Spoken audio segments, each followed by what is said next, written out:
So by now, as we prepare for our stewardship campaign, we've all heard our theme, First Fruits. Hopefully you've received a postcard in the mail and had an email as well.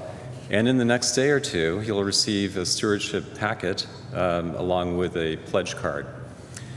And this is a really great opportunity, I think, for each of us to reflect on the blessings that we've received and how we can share our first fruits. As we think back on the last couple of years, it wasn't too long ago that we found ourselves in the middle of a pandemic, and it was, changed lives and certainly impacted Grace's budget.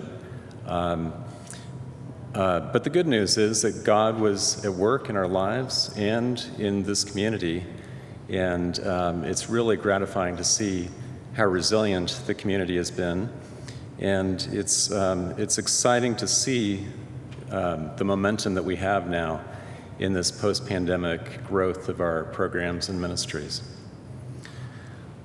But we also need to recognize that there were sacrifices along the way, not the least of which is our staff compensation, which is now below Synod guidelines and benchmarks, and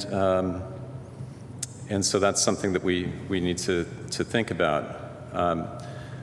We do have some optimism to share at the forum following the service and in the coming weeks about our finances and progress towards our budget. But in order to continue this momentum that we've got and we're embracing and return benchmarked compensation to our staff in our next budget, it's going to require our continued faithfulness and first fruits in our giving. So I hope you'll join me in reflecting on the many blessings that we receive as part of this community and prayerfully consider a meaningful increase in your giving this year. And as you discern your giving and complete your pledge, responding on a timely basis will be so appreciated and helpful in planning our budget. I'd be remiss not to say that as a member of the Finance Committee.